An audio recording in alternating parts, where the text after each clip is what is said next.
Okay, buddies. So I stayed up all night the other night watching the 50 Cent and Netflix Reckoning documentary on Puff Daddy, P. Diddy, whatever you like to call him. And I recorded my live reactions to it. So that's what this video is going to be about. There'll be clips from the documentary, but the whole thing will just be me basically describing and reacting to that for y'all. So if you don't feel like watching the whole 4 hours of the documentary, I made it as short as I could. And if you want to skip to different episodes, I put time markers down in the description below. So first things first, everything on this channel is fair use. These are just my opinions. This is entertainment only. And I hope you guys enjoy the video. So we got a couple social media reactions, and then we'll get straight into the documentary. I watched this documentary yesterday, and I gotta say, this nigga Diddy is pure evil. Now, we already know his testosterone levels through the roof. He a freaky bandit. Why was he collecting semen? In 2005, Sean Combs was charged. This is the baby oil episode. He killed how many people? Freak-offs in honor of Biggie? He has to kill 50 Cent. This? What do you think he's gonna feel? Like, wow, this is amazing. I think he's gonna say this is the best documentary I've seen in a long time. How did you get that footage of Diddy? I figured most journalists would not disclose their sources. Does he know you'll have this in the doc? I would doubt he knows. So Okay, so episode 1 is called Pain versus Love, and it opens up and I'm immediately like, 50, how in the hell did you get this footage? Fifth still ain't said how he got the footage, and I don't blame him. So it opens up with Diddy sitting in a hotel room in New York. The police are on a rooftop across the street watching him while he's watching them, and he's on the phone with his lawyer. And I know that this footage was originally commissioned by Diddy, so he would have had the power to edit it. And I think in Diddy's mind, he really thought that he was going to get away with it, because as you'll see throughout the rest of this documentary, or you'll hear me talk about, he's gotten away with a lot. But off rip, I'm only like 3 minutes in and I'm like, you really thought this was going to be a good look? So he's on the phone with his lawyer. He's yelling at his lawyer like, no, you need to figure this out. I've been doing everything you said. You need to hire someone, even if they're from another country. This is Diddy telling his lawyer, that's dealt with the dirtiest of dirty of media and knows how to deal with propaganda. So basically what Diddy's trying to do is win the court of public opinion. So he's telling his lawyer, like, we don't need to just be focusing on CNN. We need to be on TikTok, Instagram. And you're going to see how this plays out later in the documentary. Then, y'all, he gonna have the nerve to tell the lawyer people are just seeing images quickly, not knowing the whole story. Buddy, we don't need the whole story. We seen you drag Cassie down the hall like she was a rag doll. So they finally start getting into some of the interviews, confessionals, and one of the first people we see is Kalina. And we're going to talk about her later. I don't know what Kalina's been through. She looks like she's been through some shit, but she is a staunch defender of Diddy, and she was kind of pissing me off. So then they start showing a bunch of old footage from Diddy, and this documentary jumps timelines. So we start present day, then it's going to go back to the past, and it's going to keep jumping back and forth like that. So I'll try to let you know as we're going, like, which part of the timeline we're in. But right now we're in current day. They're showing Diddy, walking through his hotel room looking stressed out, but then they'll do little flashbacks and clips of Diddy. So yeah. Okay, so we finally really get into it, and we got Kirk speaking. Now Kirk, he did Kirk so bad, y'all. I'm surprised Kirk let Diddy live. That's neither here nor there. So Kirk takes us back to 1989. And this is when Heavy D, hey mommy, if you're listening, my mama loves her some Heavy D, y'all. Rest in peace to Heavy D. So anyway, it starts out talking about how popular Heavy D was, and he was from Mount Vernon. That's also where Diddy is from. So Heavy D kind of put Mount Vernon on the map. And Heavy D was also signed to Andre Harrell from Uptown Records. So Kirk is going on to say how Diddy would go to Heavy D's house every day and knock on his door. Like, Diddy was a little determined person from the beginning. But see, Diddy wasn't fanned out. He was already plotting and strategizing. He wanted Heavy D to take him to meet Andre Harrell, the owner of Uptown Records. So finally, Diddy was actually able to meet Andre Harrell, and he impressed him enough to get an internship. And this is when all the shit begins. Then they introduce Al B. Shore. He also does testimonials. And buddies, I feel like they left so much out of this documentary. Like 50, if you're hearing me right now, if anybody got 50 Cent on the main line, can you call them up and tell them we need a part 2 with 4 more episodes? Because they left out so much good stuff. Like, they never explain how Diddy ends up with Al B. Shore's kid. And like, they don't really fully go into how Kim Porter, who as you can see here was dating Al B. Shore first. They never really go into like how Diddy ended up married to Kim. Like, they kind of, I mean, I get it's a lot to go over, but like, we need the lore, because Al B. Shore, like I said earlier, he's also on Uptown Records with Heavy D, but Al B. Shore is like the number one. He was the first number one artist on Uptown. He was the first one to go platinum. So he's like super big, you know? So they've got him doing confessionals, but they just didn't go into detail enough for me, but we're gonna keep going. So they do touch on it a little bit. They say that, you know, Kim Porter was Al B. Shore's girlfriend, but she was also the receptionist at Uptown Records. So when you walked in, the first thing you would see would be Kim. And they said Diddy was always at her desk, either asking for something, flirting with her, trying to take her out on a date. And everybody's like, nigga, that's Al's girl. But as we come to find out, Diddy don't give a damn whose girl you are. Now, they telling us at this point he is strictly against like any type of intoxication. So he didn't drink, he didn't smoke, he didn't even really want that stuff around him. So it's crazy how he went a full 180 to being the zest monster demon that he is today. So then, y'all, they go through talking about how Diddy was a dweeb and Andre Harrell sent him to Uptown Flavor Camp, where he basically immersed him in the culture so he could learn to be cool. And then Kurt come into the thing, co-owner buddy. He gonna end up being the co-owner of Bad Boy, but that's neither here nor there. So he is telling us more about the relationship that Andre and Diddy had, and it immediately gave red flags. They go into telling us about Andre and Diddy's relationship, Andre Harrell, and it's supposed to be like this father-son mentor vibes, but it's not giving that. So they say he like ingratiates himself to Andre Harrell, like makes himself invaluable. So like anything you could ask him to do, he's gonna make it happen. They said if you told him to try to turn Wednesday into Thursday, he'd try to figure out how to do it.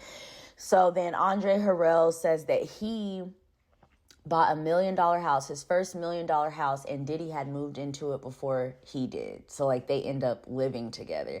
And I just think it's weird. So then we start getting to know Tim a little bit. Tim was an A&R at Uptown Records, but before that, he was Diddy's neighbor. He rented the first story apartment from Diddy's family. So he lived downstairs. Him and Diddy were kind of like brothers. And so we start to learn a little bit more about Janice, the mama, how she used to allegedly get her money. She talking about she drove the bus and worked at the after hours. But then we hear about Diddy's father, who was unalived in a shooting before Diddy was old enough to really remember him. So he doesn't have any memories of his father. And I think this is the beginning of some of his psychological issues. And I'm not a psychologist or a psychiatrist. These are all just my opinions and my thoughts based on what I'm watching.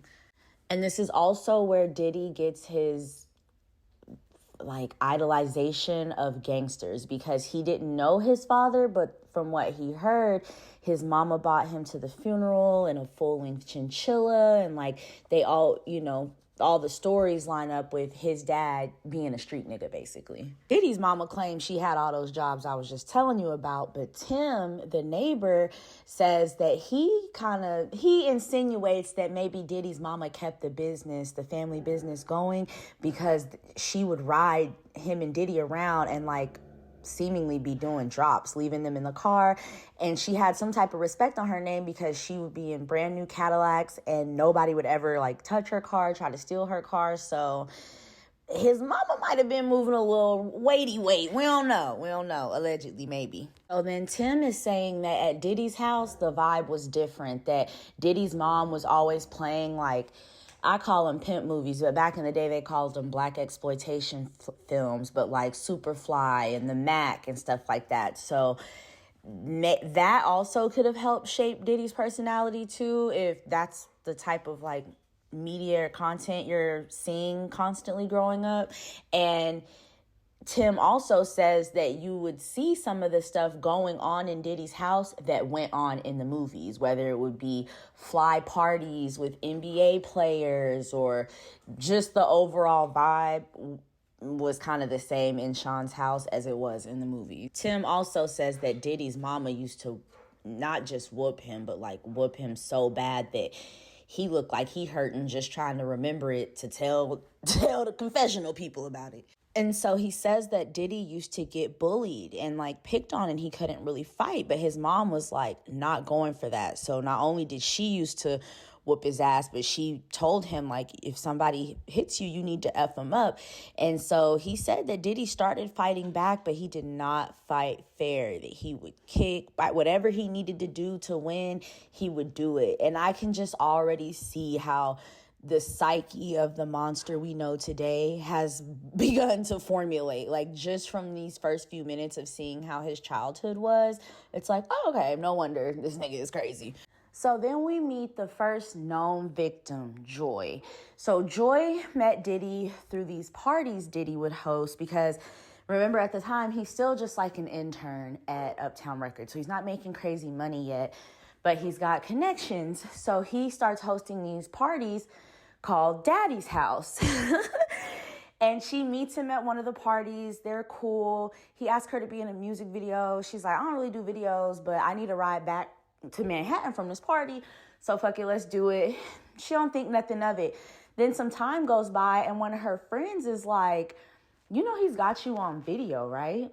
Like, on video assaulting her. And so she goes into, you know, that whole thing. And then her mom ends up writing Diddy's mom a letter basically saying like, hey, your son violated my daughter. But Diddy and his mom completely deny all the allegations. But in the letter, Joy's mom states that not only did just one person see the video, that several people ended up seeing the video and telling Joy about it. And that Puffy would play the video like at after parties. And at first I was like, what the hell? Why would you be doing that? You know, mind you, this is like the early 90s, I think. But then they say that there was like a infamous D-boy in their area who used to do the same thing. He would play videotapes of him like smashing other dudes' girls. But to me, it was given that the D-boy who was showing his video, the girls were awake and consenting. Diddy is already on his Bill Cosby vibes, and this girl doesn't even know that this happened to her. She wouldn't even have known if people didn't start coming to tell her like, hey, you know, Diddy got a video of him like doing stuff to you. So yeah, this is where it really starts. And it's so sad that even back then, like, clout was a hell of a drug, because she said when she would approach people for help, some people were like, you know, what do you want me to do about it? But then other people would be like, well, if I do something, I'm not going to be able to go to his parties anymore. Like, just sick. Joy says that she finally confronts Diddy about it, and he gets on his knees and swears up and down that he didn't do it, and that was the last time she ever saw him. So then they go into the celebrity basketball game that Puff Daddy and Heavy D put on. It was Diddy's idea. It was like, we're going to do this celebrity basketball game. It'll be epic. Yo MTV Jams ends up, you know, coming to shoot it, but it gets so much recognition that there's more people wanting to come than they have room and tickets for. So people end up bum rushing the door, y'all, and 9 people pass away. They say that Diddy over-promoted, over-hyped the event. Look at him just walking away with his titties out while people, all this chaos is going on around him. He just looks so calm. And Diddy says that the police didn't do their job. So he ends up getting away with this as well. And they say that because of all the media attention that this got, because 9 people passed away, this is what really made Diddy famous. So, I'm already thinking, was this his first, sacrifice? Was this, some ritualistic shit? Was he already on his Illuminati teas? Because that's a crazy way to get famous. But it worked because he was the spokesperson for the party. So, of course, there's, investigations, there's media attention, there's interviews, and he, is very well-spoken, vehemently denied that he had any part in the people passing away. So after this, Diddy and his mama is holed up in a hotel room, while all the smoke clears. And his mom wants him to take a different route, go back to school, go back to college. And they say Diddy hauled off and slapped his mama. So it looks like the abuse between the two of them went both ways. So obviously Diddy continuing to throw parties and stuff for Uptown was not a good thing. They really wanted Andre Harrell to get rid of Diddy, but he didn't. Instead, he put him in A&R, which is artist development basically, and Diddy finds Jodeci and Mary J. Blige. Well, actually, Jodeci met Andre Harrell on their own, but Andre put Diddy in charge of developing them. And so because Diddy is a culture vulture, low-key like Drake, except Diddy's actually from here, he, took all the stuff he observed from, being in the rap industry thus far and restyled them, gave them the baggy jeans, the Timbs not laced up. And then he saw how popular the remixes would be at the Rooftop Club, which was the same club where the dude was showing the tapes of him knocking other dudes' girls. They would do these nights where they would remix the R&B music over hip hop beats, and people loved it. So Diddy was like, bet. So he kind of applied that to Jodeci, and it worked. And with Mary J. Blige, he kind of did the same with her. He styled her up. He helped find her style, and she kind of becomes the originator of hip hop soul. So then we get introduced to Eric Sermon, who used to be a rapper back in the day. He did the intro for Mary J. Blige's What's the 411, and Misa Hilton, Diddy's first baby mama. Now, Eric and Misa used to go together, but at this point, they had broken up, but they still friends, but Diddy wanted her. So Diddy's so super jealous over her to the point where he becomes abusive. And they say one day they have a knockdown, drag out fight in front of the building downtown, but they stay together, and a year later they have Justin. Also, by this point, Diddy is now the VP of A&R for Uptown, and he's getting a little too big for his britches. He wants to be the king of Uptown, but Andre Harrell is the king of Uptown. So Andre Harrell ends up firing Diddy, but still letting him develop his artists that he had already brought, because Mary J. Blige and Jodeci are number one. Diddy is so popular, people are literally chasing him down, trying to give them their demos and stuff like that, because he's a hit maker of the time. So he leaves, and then this is when we get to the origins of Bad Boy. So like I said, Andre Harrell still allows Puffy to develop an artist or take Biggie with him, but he had to find his own money and backing to buy the album. So this is where Clive Davis comes in. And it's almost like Diddy broke up with one sugar daddy and was like, all right, bet. And went and got him a richer sugar daddy, because Andre Harrell was doing his thing, but it was still hip hop. You know what I'm saying? It was still black dominated. Clive Davis had a higher reach. He had discovered Whitney Houston and all these people of the time. So Clive had a bigger bag. So then we get to the founding of Bad Boy. Now remember, all them people passed away at that celebrity basketball game. So Diddy puts 25% of ownership in Kirk's name. Remember, just stay tuned to the end of the video. I told y'all Kirk should have got Diddy up out of there. He puts 25% of the business in Kirk's name and 75% in Miss Janice's name. That way, if one of the victims try to sue him, he doesn't, on paper, it's he doesn't have anything. Now, this part is when I knew Diddy is really thrown off. So remember I told you that Eric Sermon and Misa used to go together, but at this point, they just friends. But Misa is now Diddy's baby mama. So Diddy pull up on Misa sitting in Eric Sermon's truck. He say Diddy haul off and punch him. And so Eric is like, did this nigga just really hit me knowing he can't whoop me or none of my partners? And so he's like, man, come around back. Let me holler at you. He finna put hands and feet on Diddy. And then Diddy just goes, hey, man, check this out. I want you to hear this. And starts playing him Biggie's record. Like, this nigga is crazy. But Kirk also said that Diddy was trying to position himself as a real G, because to everyone else, he was just a paper gangster. Like, you're from the suburbs, you went to private school, you not really like that. But he's beginning to try to make his mark to not only just be a ruthless businessman, but also ruthless outside. They tell us that Biggie's first single, it does okay, but it doesn't go like crazy. It's not a chart topper. But like I said earlier in the beginning of the video, Diddy is a culture vulture. So at the time, who's hot right now? Tupac.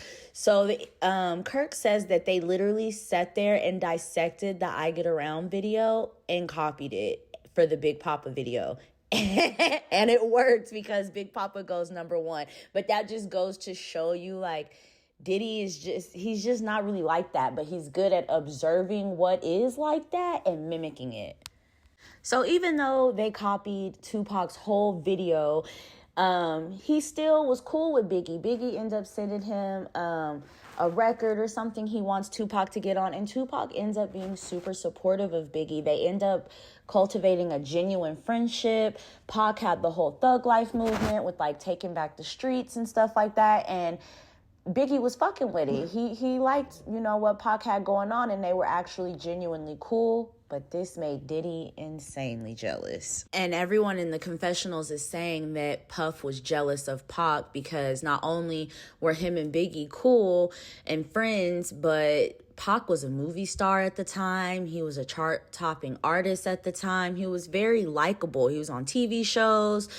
And for him to have that type of fame and recognition without trying to manipulate anybody, they said that really got under Diddy's skin. Like, he's got this, as we'll see throughout the rest of the documentary, like this really bad jealous streak that doesn't just apply to his, romantic relationships. It seems like it goes across the board. Like, he wants complete control of all situations, no matter what. Okay, so we get to episode 2. It's called What Goes Down Must Come Up. And this is where the real tension starts to rise between Tupac and Diddy. So mind you, not only is Diddy jealous of Tupac, Puff Daddy wants to work with Tupac, but Tupac is only interested in working with Biggie, doing songs or music with Biggie, but he doesn't want to be managed or have anything to do business-wise with Puffy.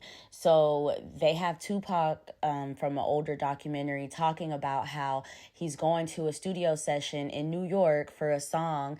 And I guess this studio session was organized by Diddy because Little C's was there. Little C's was like Biggie's right-hand man. And as Tupac is coming in, he ends up getting shot 5 times, but he survives. And of course, Diddy denies having anything to do with Pac being shot, but it's like, how would they know that he was there and that he was going to be pulling up right then? You know what I mean? This is back in the early 90s. It's not like Pac was on live on Instagram and niggas could see the location. And then they tried to say that it was a robbery, but they left Pac with his jewelry and stuff on. They just shot him and ran off. So I definitely think Diddy had something to do with it. These are just my opinions, but I believe everything they say he did at this point. Whatever they say he did that shit. And Pac believed that Diddy set that shit up. So therein lies where the whole East Coast, West Coast feud beef started. Because Pac said he had proof that Diddy lined him up. So then they got us back in real time, the Diddy commissioned footage of him under indictment. And he's talking about seeing that the Bad Boy building is gone because while he's under indictment, he's in New York, put up in a hotel room.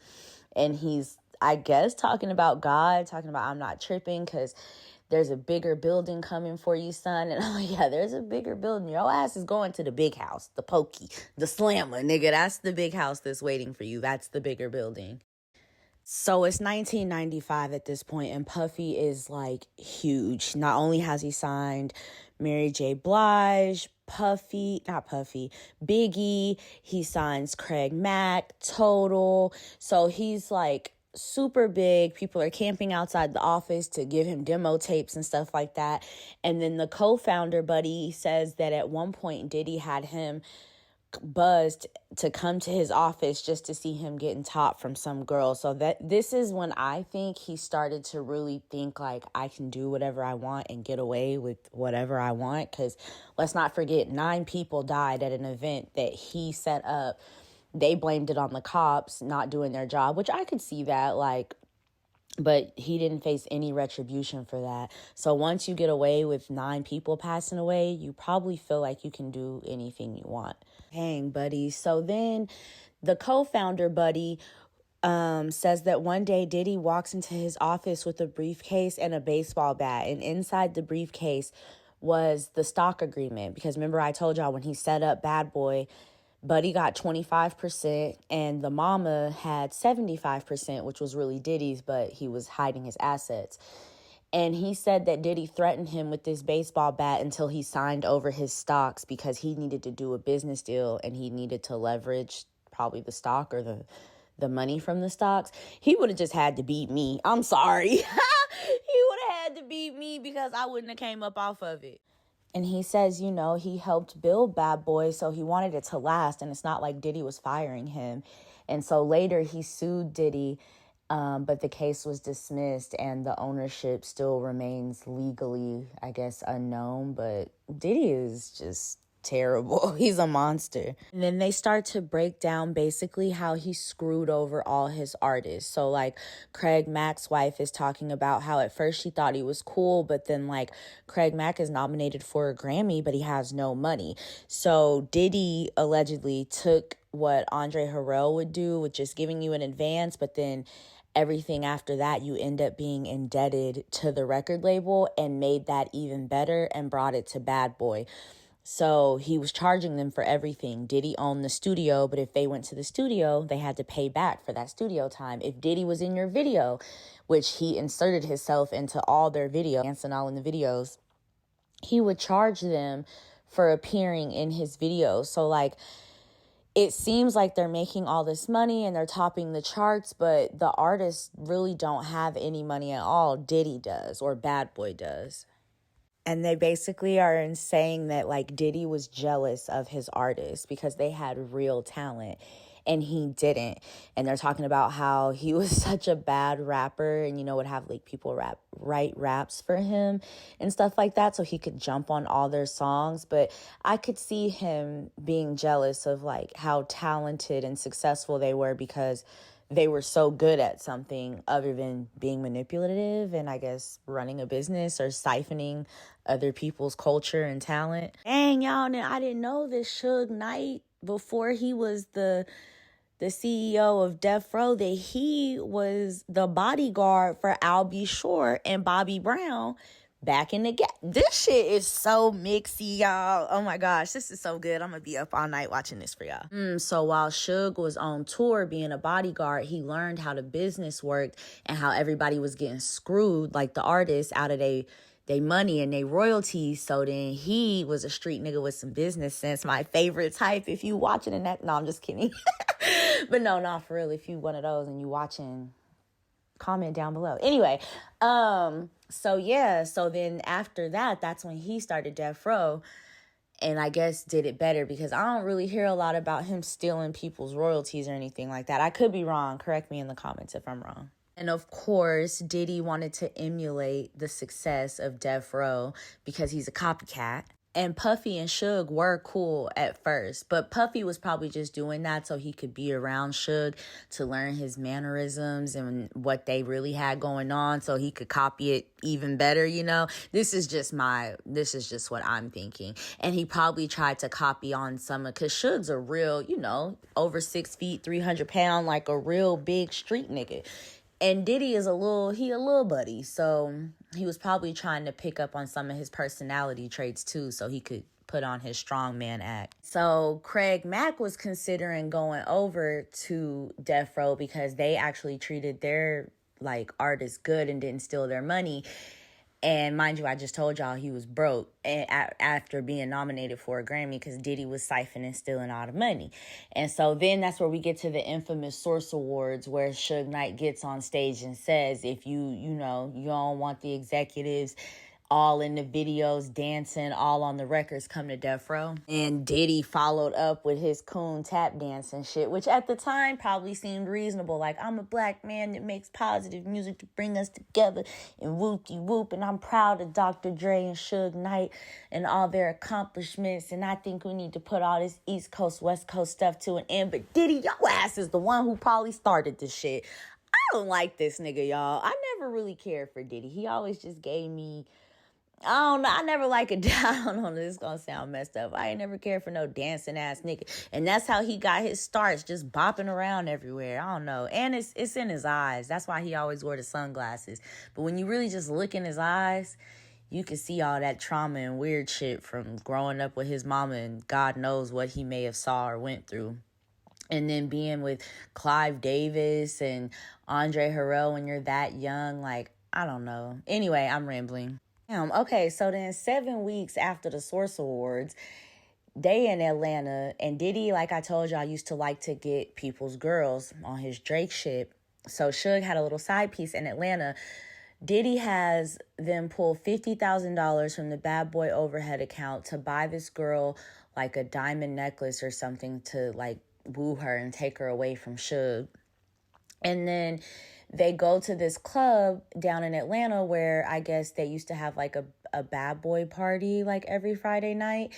And so Suge and his homeboy are there. Diddy has an off-duty cop or a cop that's like in uniform but like working for the club like second shift or some shit. I don't know. A real cop though. Walk over to them and tell them that they need to leave the club.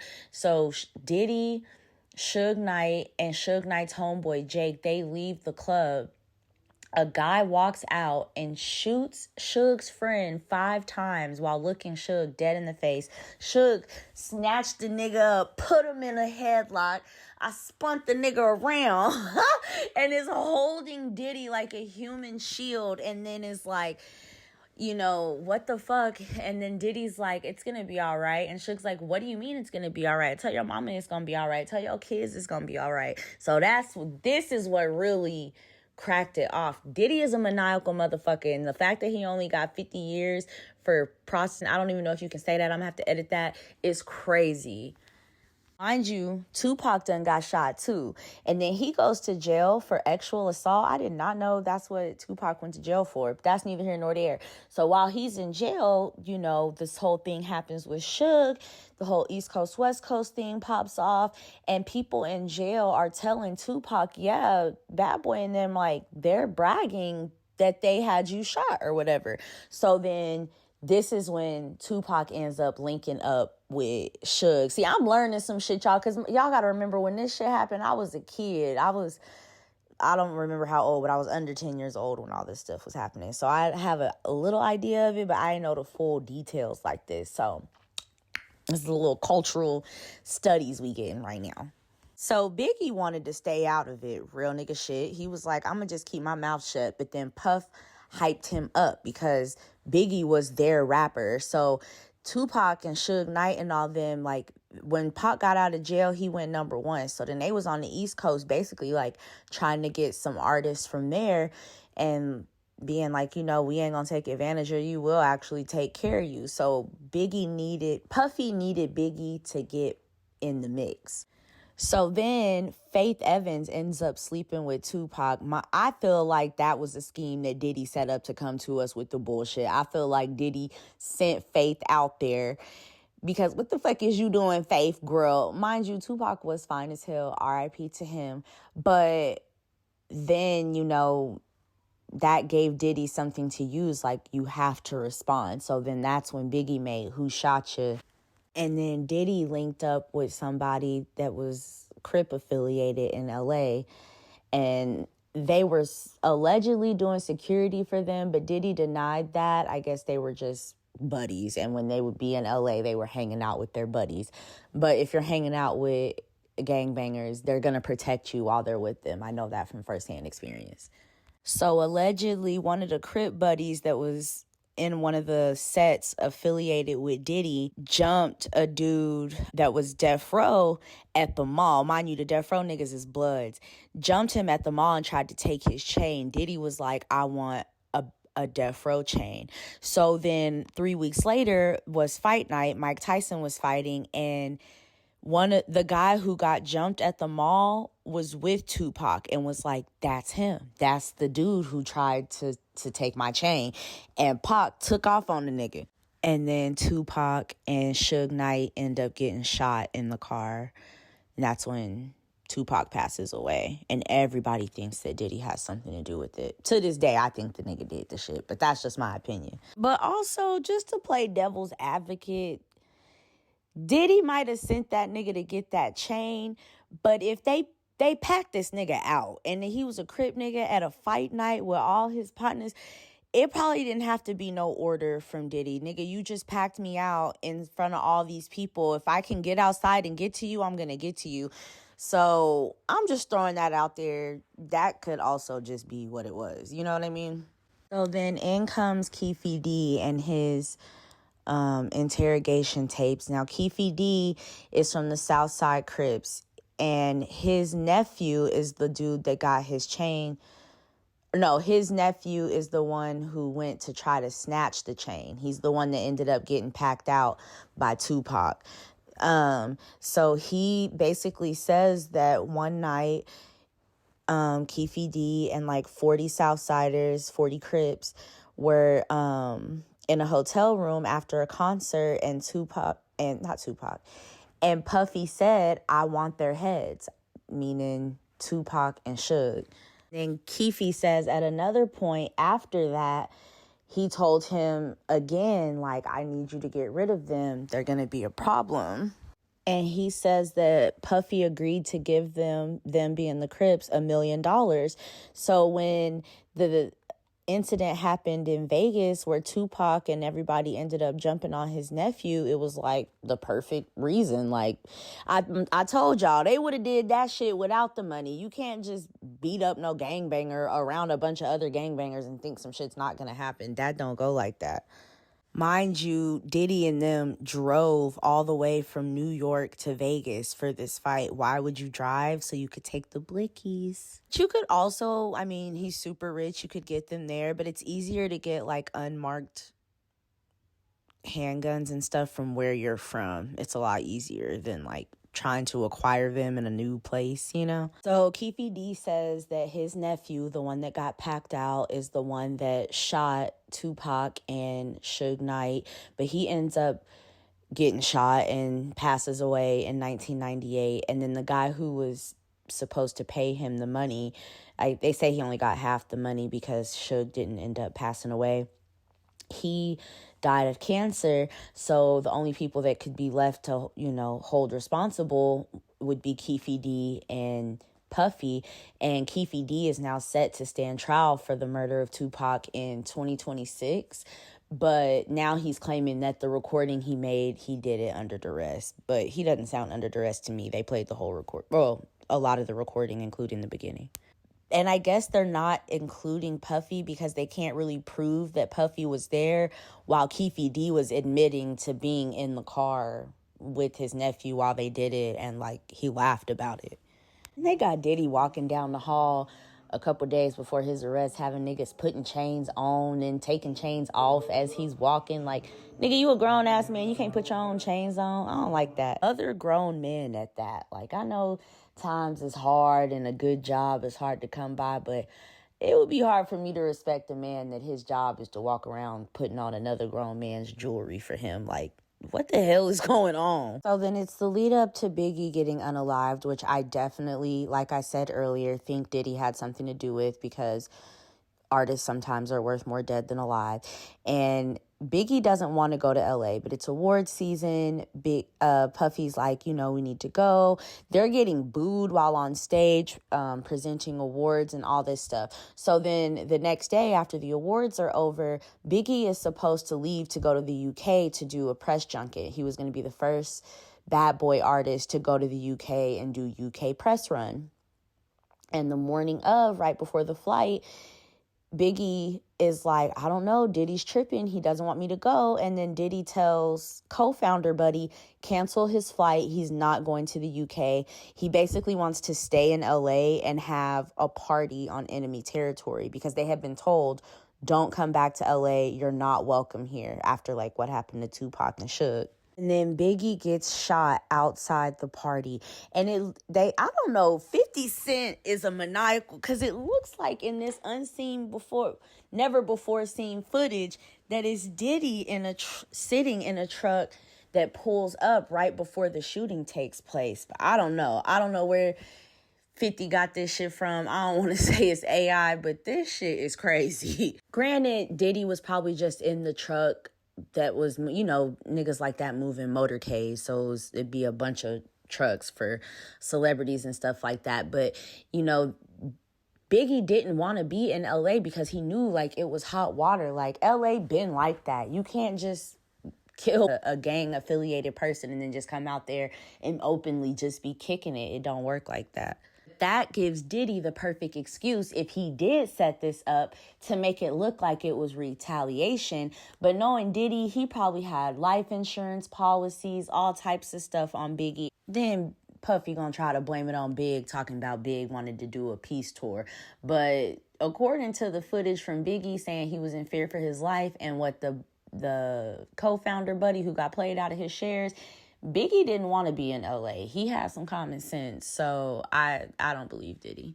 Y'all, this man is diabolical. Then he throw this huge funeral for Biggie, but somehow finds a way to make Biggie pay for his own funeral. I guess out of the estate or something. Put him under the jail at this point. Keep him in there. And Biggie was going to be on the cover of Rolling Stone, and they were getting all the stuff together for it. And Puffy was like, no, I need to be on the cover because my solo album is coming out. He's a hater little queen. And he took the cover from Biggie. And co-founder Buddy says that also before Biggie passed away, he had renegotiated his contract, and Bad Boy had acquiesced and gave him everything he wanted in the contract. But before he could reap the benefits, he passes away. And then co-founder Buddy ends up getting fired because he won't go back and basically forge Biggie's contract to make it more favorable for Bad Boy, so that Biggie's mom and family couldn't reap the benefits since he was no longer here. Diddy is a cold-hearted. And then and then Puffy just used that to even further skyrocket his career with that Every Breath You Take song, I'll Be Watching You or whatever, and dancing around with, what's the nigga name? Sting. He's very calculated. Diddy is calculated and maniacal, and just going back to his childhood of being abused and childhood trauma, like I could see how it would be easy for him, him and his mom whooping on each other. Allegedly, she was whooping him, and there's stories that Diddy would slap his mama around as he got older. So if you can do that with your own mom, imagine what you could do to someone you're not related to. You could literally care less about their life. So now we are on episode 3. It's called Official Girl. And this is the scene that they open up on is a few days before Diddy's arrest. And he's riding around, smoking a blunt, talking to the Asian girl that was beefing with Young Miami. This girl right here. He riding around talking to her, talking about he finna go deposit 200 M's. They holding the bank account or holding the bank open for him. He was still really feeling himself. I love to see people like this get humbled. I'm glad we all got to see this publicly because he did a lot of foul stuff privately. So they're starting to get into Diddy and his different harem of women. And they start with Misa, who was originally friends with the guy, I can't remember his name, but the rapper dude who was signed to Uptown. And they said that he built her in Janice's image. That is so creepy, but it totally makes sense that he has like a mommy issue, you know? And then they basically go into how he started building all his brands and how he would be the face of every brand, whether it was Sean John, Ciroc. So they just touch on how he used to like groom the girly pops. They jump all around the timeline in this documentary. It goes from present day back to back in the day. So now we at the infamous club shooting where the lady got pew-pewed in the face, and allegedly some dude from Brooklyn in there had beef with Diddy, and they both like drew down on each other and were shooting in the club. The girl gets hit in the face, and I guess Diddy has Shine take the charge.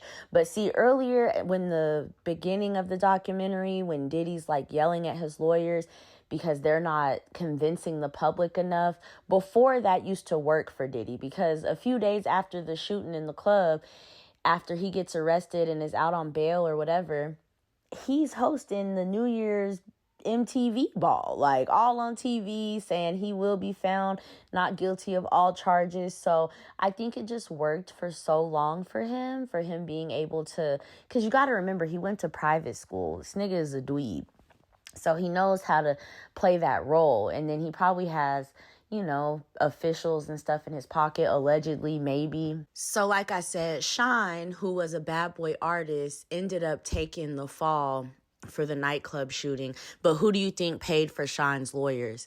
Puffy. So Shine says his lawyers basically got up there and did a BS job of defending him. So inefficient counsel. So Shine ends up going to jail for 10 years and Diddy walks away scot-free. They say almost everyone around him went to prison except for him. So they say some of the artists start leaving because it was better to just have a job, in one of their words, than to make music, because you might end up going to court, going to jail, or the worst of the worst, not living.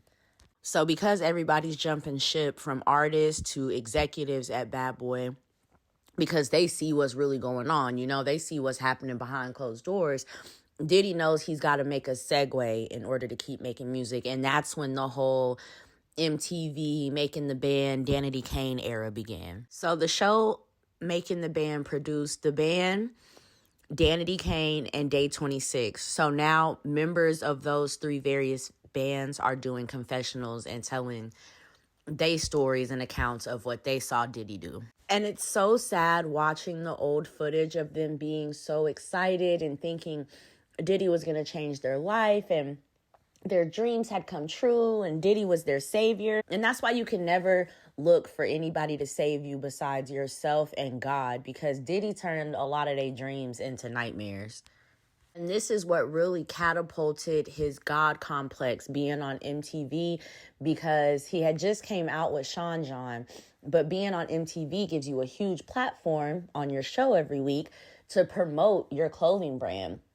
So he definitely did his big one with that. And then also being on MTV gave him like a pop acceptance. Whereas before he was just hip hop associated with all that East Coast, West Coast stuff, which was violent. But MTV gave him a more, I don't want to say whitewashed, but like more acceptable image. So we get to Aubrey O'Day. She was the lead singer, the face of Danity Kane. And she never really goes into detail much. So I thought she was going to be boring on this documentary. But child, 50 must have came with that bizag, because she is on her reading emails from Diddy. And oh my God, he's basically telling her like, I don't want to just F you. I want to turn you out. I'm watching Korn, beating off, thinking about you. Like, oh my gosh. I can't wait to hear the rest of what she has to say, because she has been very tight-lipped with her info as of yet. She says that she rejected his advances, and that's why she ended up getting fired on the show. And when he fired her, he said it was because she was overly promiscuous and made the group look bad. But really, it's just because she didn't want to sleep with him. That's when he came out with Dirty Money, because mind you, Danity Kane had a #1 album. I used to love me some Danity Kane. Show stopping in the latest cars. Anyway, they was lit. But Diddy is a jealous person. So he fires Audrey, and they form a group, and that was Dirty Money. And I always thought that was kind of weird. I never really listened to any of the Dirty Money songs. Diddy's not a good musical artist. He should have just stuck to his behind the scenes tease, because his music always sucked. It was forced, you know? And then Cassie enters the scene. The girl that took him down. Maybe that's why this episode is called The Official Girl. And she was only 19 years old when she got signed or hooked up with Diddy. But you know what? That's what Diddy get. And I'm glad it was a half and half or whatever shit, because she ain't black. I'm glad that whatever she is, it was one of them to take him down. That serves him good. Mind you, Cassie's boyfriend was Diddy's homeboy. He was a producer and friends with Diddy. So right before the Ciroc deal, he signs Cassie to a 10 album deal, which is crazy because the only song I know from Cassie is Me and You, which she had already done before she got big with Puffy, because there's a clip of him saying like he was hearing her song in the club. So he ain't do nothing with her but beat on her and freak off with her. Mind you, at this point, he's married to Kim Porter and they got all them damn kids. They don't got the twins yet, I don't think, but they got all the boys. But eventually, after the birth of the twins, Kim ends up leaving Diddy because he's just publicly outside with Cassie, and that shit is embarrassing. And now we get into the juicy stuff, the freaking off. So the first male escort has come on the scene. And as we already know from like all the court documents, Cassie would set up the appointments with the male escorts. And Diddy would go by a fake name, Frank Black, and put on like a fake accent and I guess sit in the corner. So Diddy is a cuckold. If you don't know what that is, look it up. But yeah, so he details how Cassie would have to lube him up, him being the male escort, with all this baby oil, and that Diddy would basically sit in the corner and direct everything, like move this way, turn this way, and like would tell them when they could actually like have intercourse and stuff like that. And then the dude says that one day, or that in the midst of it, a Tupac song came on and he made Cassie get up and change the song. But he said that this lasted for about 18 to 20 hours. Can you imagine doing it for off and on for 20 hours? Sure, that's just like too much. And he says they paid him about six grand for that. He says he would go see them off and on every couple of weeks for 8 years. Then he says for about a year, they were collecting his man juice in a cup. I wonder what the hell they was doing with that. I wonder if he was making her drink it or something. I can only imagine. So the male escort says that every year on March 9th, which was Biggie Day, the day that Biggie passed away, that they would always call him and they would freak off for like days, 3-4 days straight. And so the male escort asked Cassie, like, how are y'all staying up like this? Like, y'all just go and don't get tired. And she pulls out, excuse me, y'all. She pulls out some X pills and tells him, like, we take this. It's awesome. It makes you feel so good. So he takes an ecstasy pill with them. And that's how, you know, they were able to stay up and freak off like that. But then they say, like, in the beginning, remember, Diddy was a square. He didn't drink. He didn't like drugs or alcohol around him. But one day, him and Kim Porter had gotten into it before they broke up. And they say either Diddy cut himself and injured his wrist, or Kim, like, got at him with a bottle and that ended up slashing his wrist. But either way, he ended up getting addicted to Percocet, and they believe that may be where the drug addiction came from. And then, you know, he had Ciroc, so eventually at some point he started drinking. That just probably came with the lifestyle.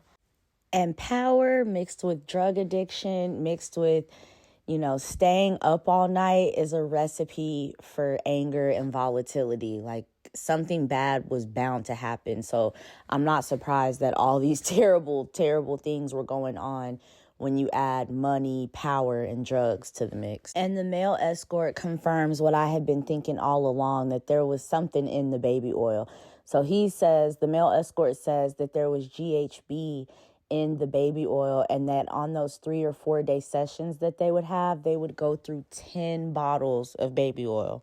And so the male escort is just going through all these accounts of times where he saw Diddy put hands and feet on Cassie. And he says that every time Cassie would get assaulted, she would run out.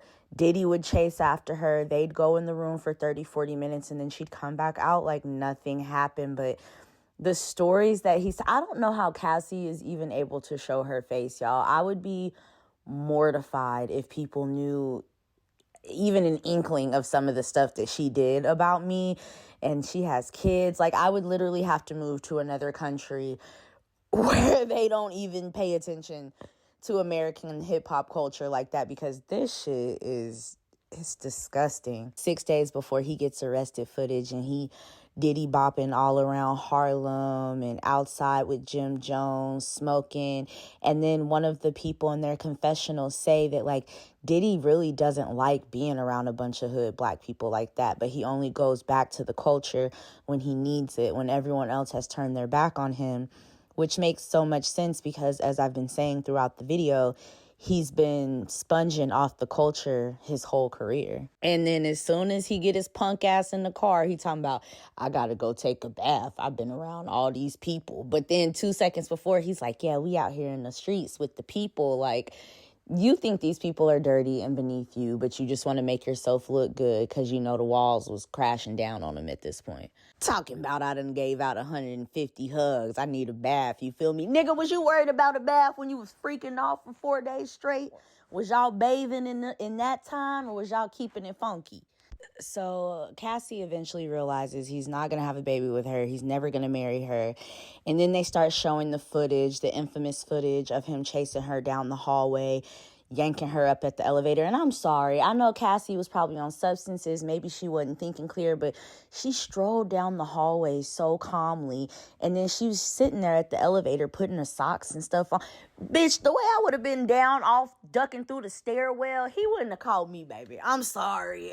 We would have been tussling down the stairs because I wouldn't even have took the elevator. Like, I would have been trying to get away as fast as possible. Or I would have took the stairs 3 floors down and then took the elevator from there. I'm a smart bitch, though. I be thinking, stay on your toes, ladies, because he wouldn't have yanked me up in the hallway like that because he wouldn't have been able to find me fast enough. So then Cassie does her suit against him for, actual assault during their 10-year relationship. And that opens up the floodgates for other girls to report their assaults as well. So that includes the lady Joy, who we spoke about in the beginning, that when he was first getting started at one of the puffy parties or the daddy's house parties, whose mama wrote the letter, she ended up getting in on the suit as well. And this is really what begins to take him all down. So even Dawn, one of the girls from Dirty Money, and I think Danity Kane, she drops a suit against him. And so they're showing the footage of right before he's arrested, and he's pacing back and forth in the hotel room like, everybody's liars. You were on my album and now you're saying I did all this stuff to you and you're suing me. And one of his sons is just standing there like on his phone while he's pacing back and forth talking about this. And it's crazy that he has a camera crew following him around. I guess he really thought he was going to come out of this one too. And I guess when he didn't, somehow 50 got the footage. 50 still hasn't said how he acquired this footage because it was shot by Diddy and his team. This is not like a hit piece that's just been put together. This is actual footage. Diddy has people filming him days before he's arrested, talking about what's going on, the phone calls with his lawyers. So I don't know how he really thought this was finna play out. So that episode ends. We're at the end of episode 3, and they say that 100 women, I think, ended up joining the suit, claiming they had also been assaulted. 77 of those claims are still pending. And Cassie and Diddy denied that the baby oil was laced with GHB. Okay, so we're at episode 4. It's the final episode, and it's called Blink Again. And they open this up with Diddy yelling at, I think, a lawyer or someone, saying that they're not doing enough. And then they flash something on the screen that says, finally answering my question. So Diddy did hire this team to document everything. But then once he was arrested, 50 and Netflix and whoever put this together acquired the footage. So now we got Little Rod talking, and he's going over, I guess, the shooting that happened in 2022 with Justin and Diddy at the studio. And he basically says how Justin, the guy who got shot, and Diddy go into the bathroom, and he hears 2 shots go off. And then Lil Rod is trying to save the dude's life. He calls the ambulance, and Diddy and them are like actively trying to cover it up, telling him to tell LAPD that the shooting didn't happen there at the studio. And somehow he was able to make it all go away. And he says that luckily he took a video. So he has video of the bathroom showing that the guy got shot and was bleeding out in the bathroom, not outside the studio.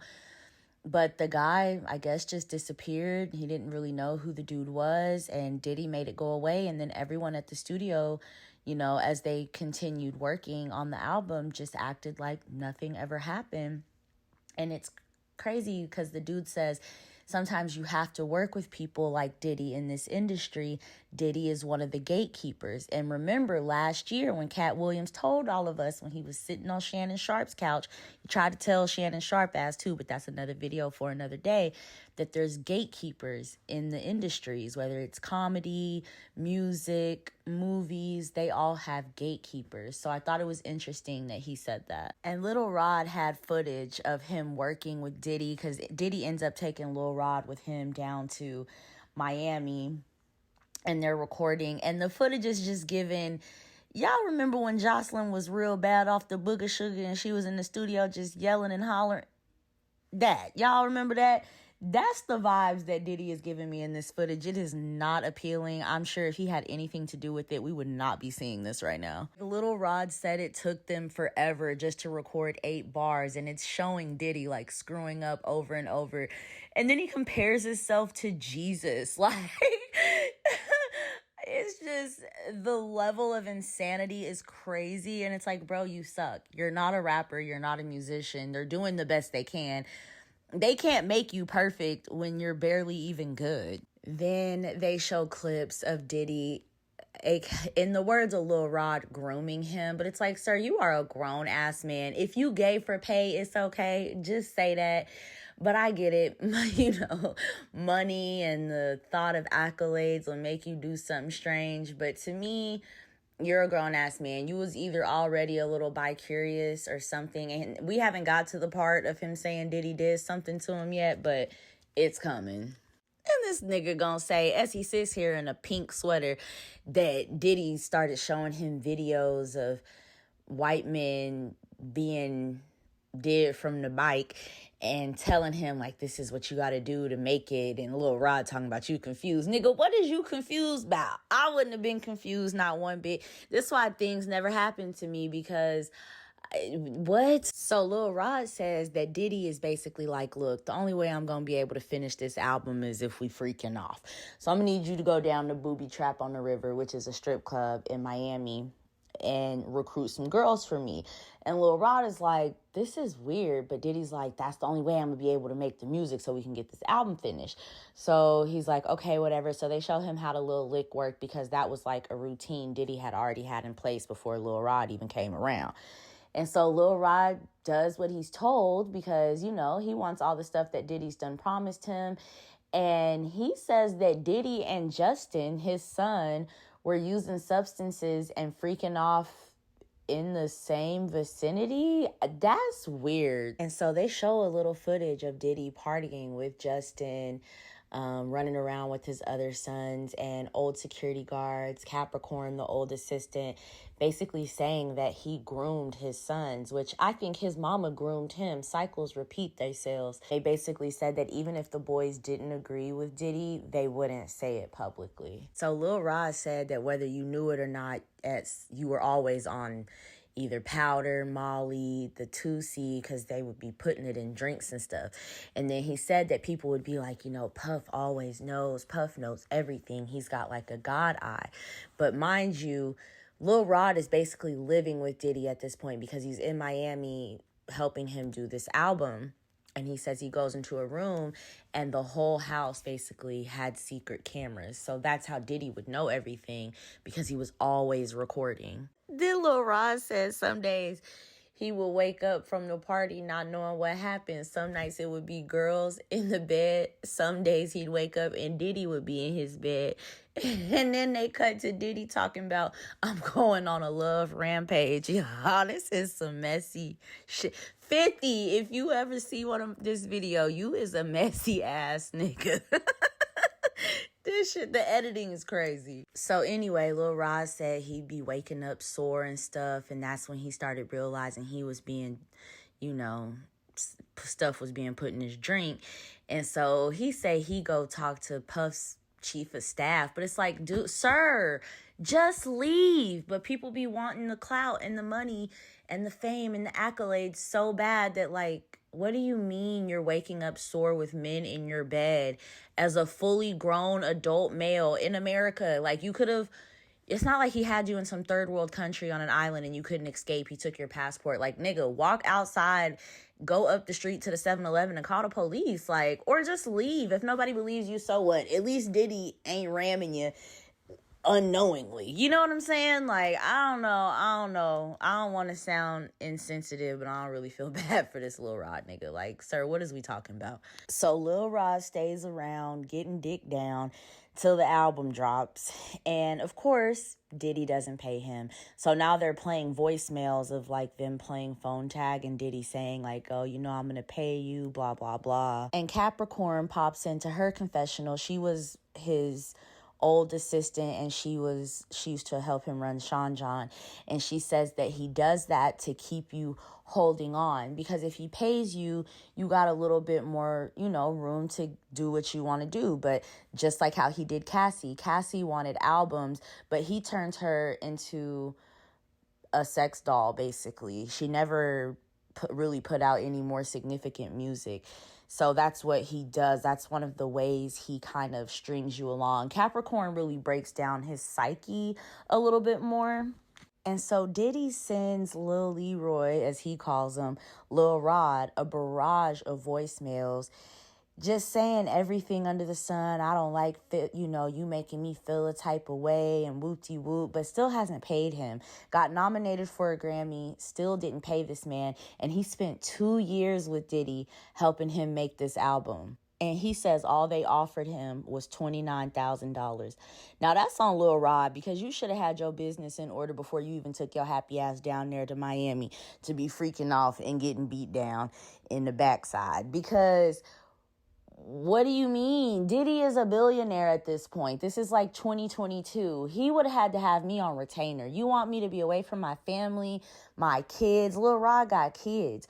For 2 years while I help you make an album because you're not a rapper, so it takes forever to make something that's going to sound good. He would have been having to pay me a monthly retainer. I'm sorry. So, like I said, I don't really feel bad for Lil Rod. I want to, but I don't. Then he gonna say he still ain't even got his little 29,000. Yeah, I would have told all Diddy's business. I would have told it all. I don't care how embarrassing it was. I would have told it all. So he finally ends up doing a lawsuit against Diddy, but he only files a suit for harassment, the substances, and I can't remember what else, but not necessarily, sexual assault. And he says in the documentary, like, I just don't want to say everything that happened to me. But at this point, you might as well just say it all, because we thinking it. And then Diddy even had them showing footage of him in person talking with the lawyers about, the pileup of all the cases against him and what this could lead to. And then someone had the common sense enough to say, you shouldn't be recording this. And then the camera stopped. And of course, Diddy denied any wrongdoing in the Lil Rod case.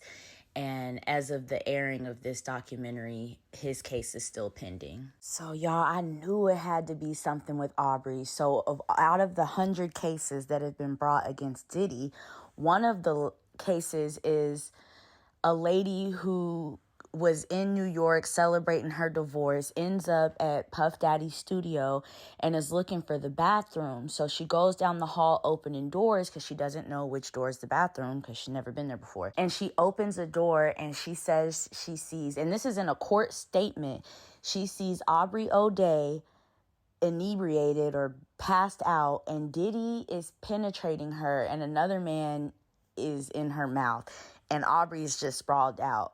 And mind you, a lawyer called Aubrey to tell her that her name was mentioned in this. Aubrey don't even recall this happening to her. And she said she has never had a problem with alcohol and that she didn't drink back then and that she doesn't drink now. So that's crazy. I knew something happened to Aubrey because she'd been on Diddy's neck for a minute. And then Aubrey stands on the fact that she doesn't even know if she was assaulted and that she doesn't want to know. And I can only imagine how awful of a feeling that must be. I mean, I guess it's better than being awake and, being taken against your will, but it's just awful. And they are barely even touching on all the victims of this. I mean, there's like 30 minutes left, so we'll see, but it's just awful. And like I keep saying, I think he should have got more than 50 years. I mean, they didn't really have any evidence for the charges they were coming at him with. Like, everybody was seemingly willing participants in a lot of the stuff that he was charged with, as far as like moving across state lines and things like that. But this is awful. So now it's 5 days before Diddy is arrested, and he's really in the park with his sons and his lawyers trying to see if they can pull up footage or get editors together to pull all the clips from Dawn, because Dawn filed the complaint against him. And I'm just really curious as to where he was going with this footage, like with this documentary. Did he really think he was going to beat all these allegations? And like, I guess he probably did, given his track record. It's giving like a Trump complex, like really thought he could get away with nothing, because why would you be recording this? Like, it's not making you look any better. But yeah, he's walking through New York with his sons and a camera crew talking about find any clips of Dawn talking positively about her relationship with Diddy. Like, why are you recording this? I don't know. Granted, he was recording this with the thought in mind that he was going to get set free and have the ability to edit this. Instead, it ended up in the hands of Netflix and his arch nemesis, 50 Cent. And they edited it the way they wanted to, and it is not a good look. And so finally, after he gallivants all around New York City, the day comes, September 16th, when he's finally arrested. And I didn't follow the case closely enough, but I'm kind of a conspiracy theorist. And at first I was like, did Diddy even really get arrested? Like, why is there no footage of this huge mogul being arrested? And then all the pictures we see are these courtroom sketches and stuff. Like, in my mind, I was like, Diddy is probably on a private island somewhere living his best life. But they are showing like hotel CCV or CTV, whatever it's called, the hotel security footage of him being arrested for racketeering, arson, bribery, all kinds of charges. Y'all know they threw the book at him at first, but the only thing that ended up sticking was prostitution. And when they search the room, they find prescription bottles for Frank Black. If y'all remember, the male escort that Cassie hired said that the man, her husband, went by Frank Black. So that's crazy. That was really his alias. They also found MDMA and ketamine in his hotel room. And what is ketamine? Why is everybody on ketamine? I thought that was like a horse tranquilizer. But like, if y'all could drop down in the comments and let me know, what does ketamine do for you? Or like, what does it make you feel like? I remember the whole thing with Elon Musk being on ketamine, but what is that? Of course, even while he up there with the lawyers, that he had hella bottles of baby oil, like a ridiculous amount. Nobody needs that much baby oil and lube. Diddy is a freaking freak. And it's so crazy, buddies. I know I'm spoiling this for y'all, but like the way they edited it together. So they've got people doing confessionals talking about certain things, and then it cuts to Diddy talking to that person on the phone days before he's arrested because he's recording himself. So like Kalina, the other girl from Dirty Money, she's in a confessional talking about, like, you know, how Diddy was freaking out and calling her because, like, all these lawsuits were coming. And then it cuts to Diddy in the hotel room talking to her on the phone. Like, this shit is wild. And he got the nerve to be calling everybody broke. This is just brokenness going on. And that's what be wrong with people when they get too much money and think they're above everybody. They think that anything that goes against them is, oh, that's because you broke. That's because you broke. And why he calling every broke, acting like he, this big baller shot calling billionaire. Kalina says that a little while before the demise started to happen, she was going through a child custody battle and she really needed some help. She asked Diddy for $5,000 so that she could get better lawyers. And he told her, I can't. I'm doing something else right now. $5,000 to a billionaire, mind you, while he's calling everybody broke and this is brokenness. All these people suing me as they're losers. And then he turns around and asks her for a statement to combat what Dawn is saying in her lawsuit. This man, it be the audacity. Diddy's son, Justin, like I said earlier, is in the room with him while they're recording. And, you know, he's like, Kalina, we got to get her side of it so she can tell the black man's story because she was there with Dawn every time. And they can't just try to tear you down. And Diddy keeps saying throughout the documentary, well, y'all got to do something because God told me to do nothing. And that's why he ended up getting held without bail, because they were worried that, you know, he would witness tamper because he was calling everybody and trying to make plays here and there, you know, get whoever he could to come out and make him look better. And so Kalina, she's smart. She's like, you know, I know y'all got this going on, but I got my child custody stuff going on. And I'm not just going to get up and say anything that my ex-husband or husband can use against me to keep my kids from me. And she's crying. She said earlier in the documentary that Dawn and Diddy had a weird relationship, but she just kind of minded her business. You could tell Kalina just wanted to make it. And Diddy at the time was dating Cassie. So she thought that their relationship was odd and that Dawn kind of gave like pick me energy. But she claims that she never saw them do anything inappropriate. But she also isn't finna cape for Diddy when she got a custody battle going on. And I was proud of her for that, because I'm sitting here watching like, girl, are you finna tell me that you turned around and wrote this man a statement? First of all, why you don't got $5,000 if you in the band with Diddy and making albums and shit? But to my disappointment, Kalina did come out and speak up for Diddy. And I'm just wondering, did he break you off a little something? Because whether you didn't see nothing or not, you still could have just shut up. Because when you needed help, he didn't help you. And Diddy got $5,000. When they searched the room, he had $9,000 in cash in a damn fanny pack. He could have zailed that girl or cashed that person to a little wire. He could have just paid her lawyers directly to help her with her custody case, but he didn't. But when it was time for him to come and need help, he came to her and she still helped him. And see, I'm petty. I'm petty like that. So that's maybe why I wouldn't have helped him.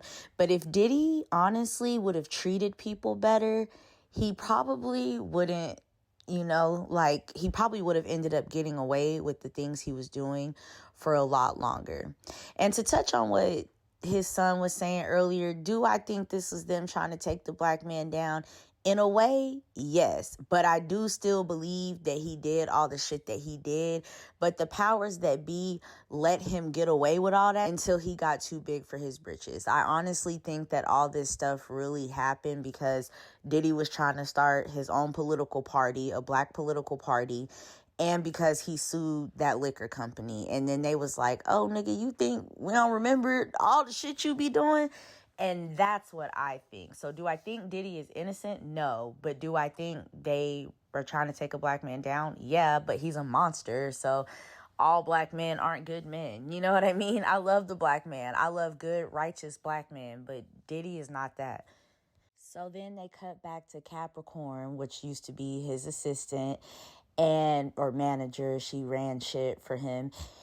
And they're telling the story of how Kid Cudi came into play. Because remember, one of the things he's charged with is arson because he blew up Kid Cudi's car. So they go on a trip and it's just Cassie and Capricorn, the manager. And Kid Cudi ends up being in the same location. And so she asked Cassie asked, can Kid Cudi come hiking with us? And Capricorn's like, it's going to cause a problem, but whatever. So then they get back from the trip. Some time goes by and Diddy shows up at Capricorn's house with the blicky, pissed off, like, why didn't you tell me? She's like, I don't know what you're talking about, nigga. And he's like, why you ain't tell me about Kid Cudi? And she was like, oh shit. So Diddy basically kidnaps her, takes her to Kid Cudi's house, but he's not there. He with Cassie. So Capricorn is trying to call while Diddy is acting a fool, doing whatever he doing. And she's like, what's going on? And then Diddy gets back to the car while she's still on the phone, and he realizes she's talking to Cassie, and he tells Capricorn to tell her Cassie that he's not gonna let Capricorn go until Cassie gets there. And so Cassie's like, fuck it, come get me. And then this shit is crazy.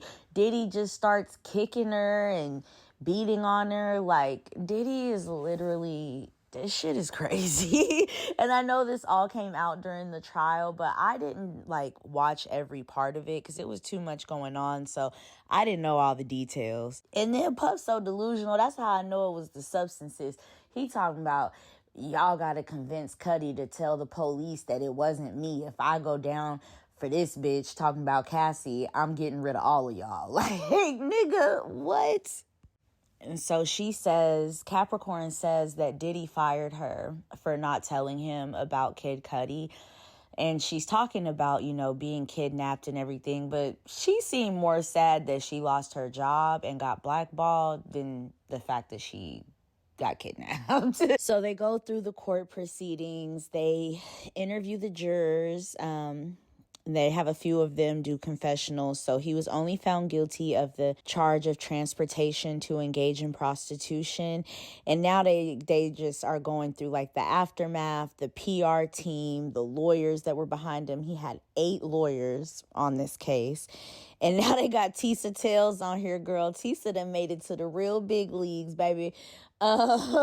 She on here. So they got the YouTubers on here giving their accounts. And yeah, it's basically the end of the series, but I still want to see, how they wrap this up. So Tisa says part of the PR campaign was that Diddy's PR team would try to get the bloggers that were outside during, covering all this and during court to try to push their narrative. And she said they came to her with it and she was like, thanks, but no thanks, because Tisa was low-key clickbaiting with her Diddy thumbnails and titles. She was not a fan of Diddy, so she declined. So I guess the jurors weren't sequestered, meaning the jurors were able to go home every night, watch the news, scroll on social media.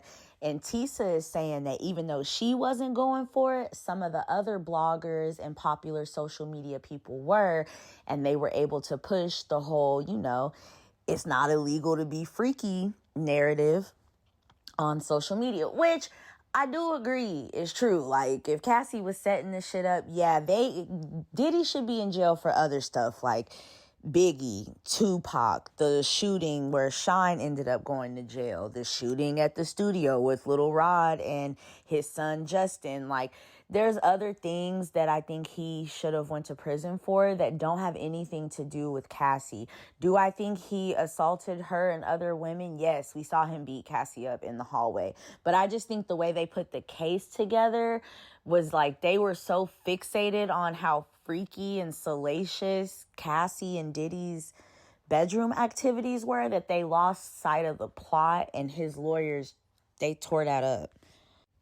And the 2 jurors that they got on the documentary during these confessionals are giving fan. The girl with the ponytail, she giving fan. She says she wasn't a fan of him personally, but she watched Making the Band. She liked Day 26, 112, all that. Jodeci, who doesn't love Jodeci?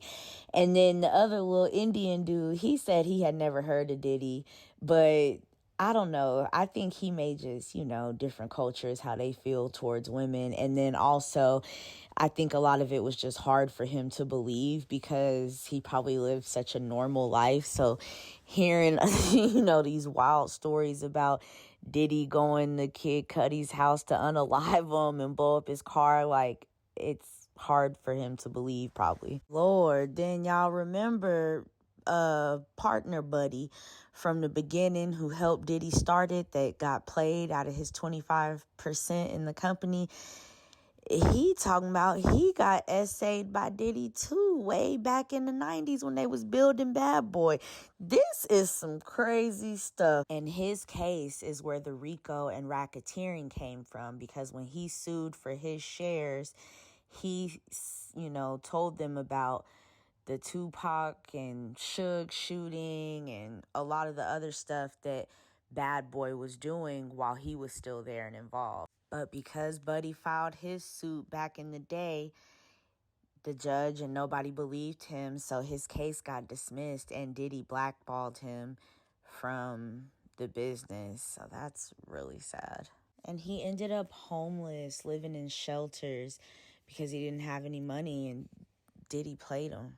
And so they basically just have, the whole list of everybody that was mentioned in this documentary that he screwed over, and basically just saying like he's heartless, he's low-key soulless, a master manipulator, and just super devious. And that also, some of them do worry because he only got like 4 years with time served. So eventually he will get out, and they wonder, like, will he take revenge, for all the people? Cassie even said that. Will he take revenge for all of us who spoke against him at his trial? So I'm really interested to see. Y'all drop down in the comments, what do y'all think his first moves will be? Do y'all think he's still going to be on demon time when he comes out the pen? Or do y'all think he's going to be like changed and this new person? I don't know. I think once you're evil for a majority of your life, it's probably pretty hard to change, but God can work miracles, so nothing is impossible, but I don't know. And it basically ends with audio of Diddy saying that, he knows that this will all end happily ever after.